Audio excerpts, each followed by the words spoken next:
What is going on, my broskiis? My name is Toadskii and I am back again, here to bring you guys yet another One Piece Treasure Cruise video. And in today's video, we're going to be going through my teams that I used in order to take on the current brand new COLISEUM Neptune character. Now, this guy is an absolutely must-farm character. In my personal opinion, he's one of the greatest COLISEUM units that we've had, and this is an especially good character, especially if you guys do not own the Strength Rare Recruit Neptune. This guy is a very good replacement for him, and I'll explain why in a little bit.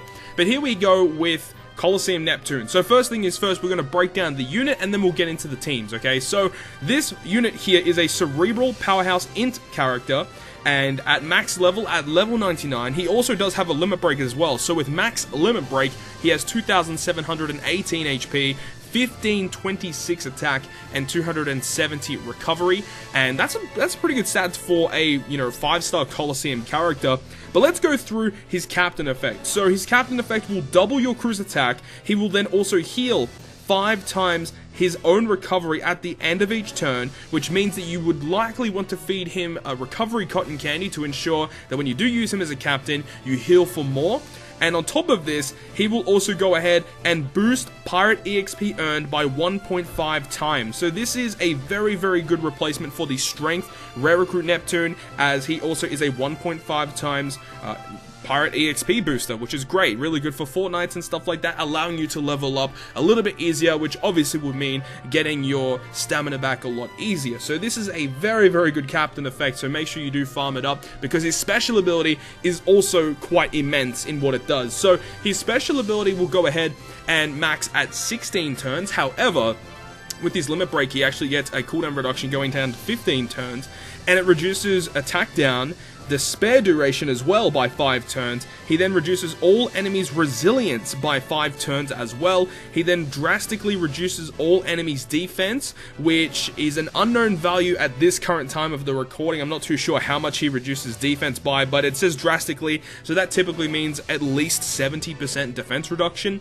And he also amplifies the effects of orbs for Cerebral and Powerhouse characters by 1.75 times for 3 goddamn turns. So this is definitely someone that you want to max out, and he's very, very good for the brand new legend that just arrived on One Piece Treasure Cruise Global, being Legend Katakuri. So make sure if you guys do pull Katakuri, like, once again, you just have to max him out. He has great utility in removing 3 different debuffs that are pretty annoying to get around. Despair can be quite annoying, especially if you do like the sockets as well. Attack down is also really great that he removes, and enemy resilience buff as well, and he reduces all of those by 5 turns. So 100% max this guy out. Absolutely phenomenal character. But anyways, guys, that is going to conclude this portion of the video. Let's go ahead and break down each of the stages of the brand new COLISEUM Neptune. So the first boss is going to be against Fukaboshi. However, on stage 4, you have to verse Ryoboshi and Manboshi. Now, this character in particular is quite annoying because they have a resilience buff that you have to bypass. So bringing someone that is like a poisoner or an end-of-turn damage dealer will enable you to get around this annoying debuff from Manboshi. So I would highly suggest that. Both these characters have about 500,000 HP, and also they have a preemptive attack that will make green and blue orbs count as negative for your crew. So make sure you guys know that, so you can bring some ideal counters against that. So ideally, you'd probably want to bring like an int team with like V2 Akainu and like brand new, so you can like bypass that. But either way, it doesn't really matter too much with, Dex and blue orbs. But the final stage is going to be against Fukaboshi. So Fukaboshi has just under 3 million health, and he will go ahead and special seal your characters and also have a delay protector for 99 turns. One thing to note as well is that when Fukaboshi falls below 50%, he does 12,000 damage to your team, and also the mob characters gain good barriers, 2-hit good barriers. So ideally, do not get him below 50%, but other than that, there aren't really any debuffs that you need to really worry about, except for after the first turn, he negates all your orbs and he basically turns them all to negative, and he does that every 2 turns. He will transform your orbs into negative orbs, but just do not get him below 50%.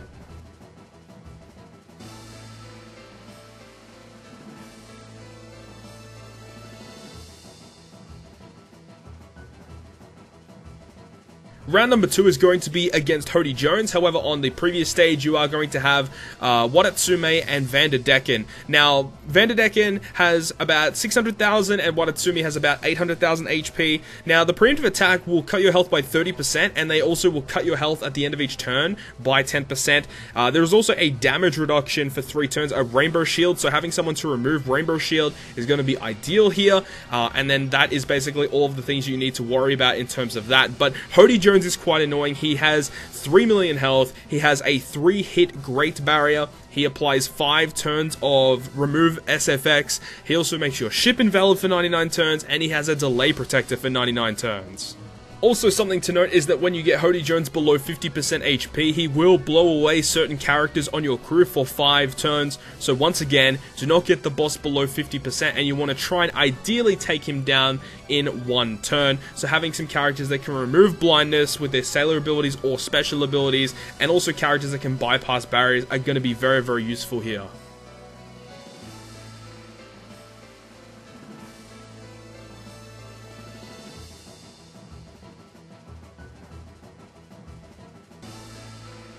And now we move on to the final round, which is going to be against COLISEUM Neptune. Now, on stage 3, you have the boss Jinbei. Jinbei has about 1.5 million HP, and he has some mob characters around him as well. He will go ahead and cut your chain by about 90% for 3 turns, and also your captains will be sealed for 6 turns. So having someone to unbind those captains is going to be a great positive here, and also removing that chain debuff could be quite beneficial as well, because it is quite significant. After the first turn, Jinbei will actually go ahead and remove all positive effects, and he also has a full debuff protector for 99 turns, so that's something that you do need to know about as well. And after the second turn, he will then go ahead and lock your captains for another 6 turns. Now, Fisher Tiger is actually pretty annoying. So Fisher Tiger has about 2.6 million HP, and on his preemptive attack, he actually applies a Delay Protector, Attack Up, and Defense Up, the blue shield buff, for 2 turns. And with this defense up, it is extremely significant. You are not going to be dealing that much damage to him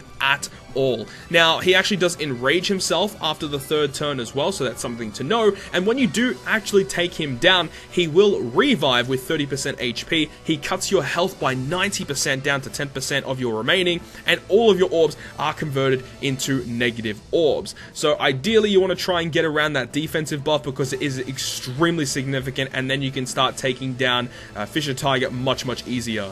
And now we move on to stage 5 against COLISEUM Neptune. So Neptune has 6.2 million HP, and all the mobs around him have really low HP, like 10,000 HP, but everyone on the team will have a perfect shield, a 1-tap perfect shield. Now, the preemptive attack of Neptune will go ahead and prevent all debuffs with a full debuff protector. He rewinds your captain specials for 1 turn, and, you know, he also will shuffle your orbs so that you get block orbs, tandem orbs, and bomb orbs. Now, on the second turn of attacks, Neptune will go ahead and blind your crew and also rewind all of your specials.